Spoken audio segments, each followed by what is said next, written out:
A key to security with Amazon Web Services is access management. Who is going to be accessing the services of AWS and what privileges will they have? Let's take a look at that in this nugget.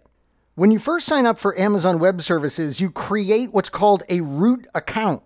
And then Amazon says to us, please don't use that account. This is the godlike administrator account, and you don't want to use it. What you want to do is go into your Amazon Web Services, as you can see here, and go to the security section, and you're going to go to IAM. This stands for Identity and Access Management.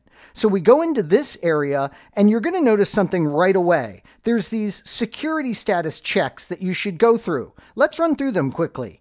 Delete your root access keys. So remember when I said they don't want you using that godlike root account that you create initially?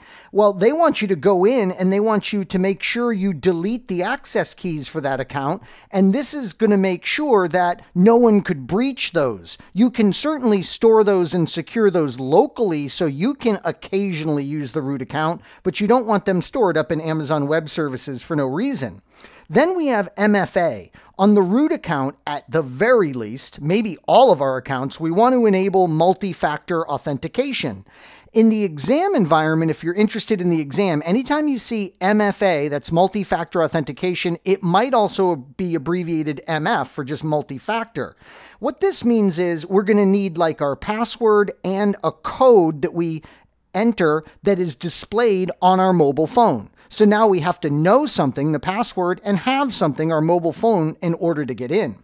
We are going to create individual IAM users. We're going to create groups and assign them permissions, and we're going to put in place a password policy for these users. So notice what I did. I did a sample for you. I went in here under users and I created an Sequera account and I put it in a group I created called AWS admins. So here's our AWS admins group. And if we go to that group, we can see that there are permissions assigned to this group and it's full administrator access.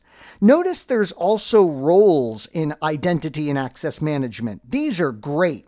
You can go in and you can create a role, let's say the ECS instance role, and you can give permissions to this role so that you don't have to necessarily create user accounts for your permissions.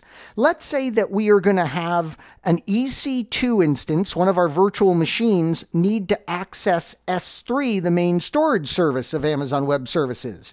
We can create a role that the virtual machine can use in order to make that storage access. So notice roles can often be the glue from a permission standpoint that will keep our services together.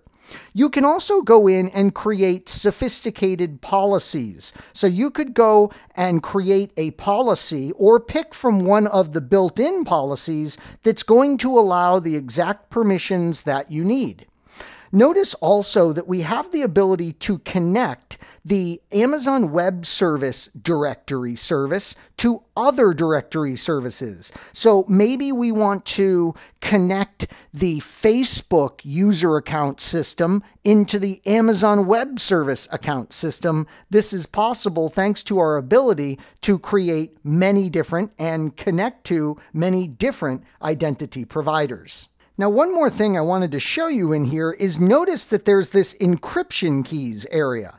Amazon Web Services supports all kinds of encryption. We can encrypt data in Amazon Web Services and have Amazon take care of all of the management of the keys.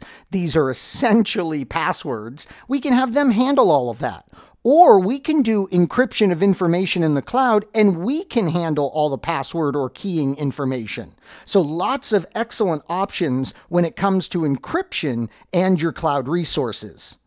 So in this nugget, we took a look at identity and access management inside of Amazon Web Services. This is super powerful, and we're going to go in there after creating our initial root account, and we're going to create users. We're going to put these users into groups. We may end up utilizing built-in or create our own roles that allow services to interact with each other and have the appropriate permissions. I hope you found this nugget informative, and I'd like to thank you for viewing.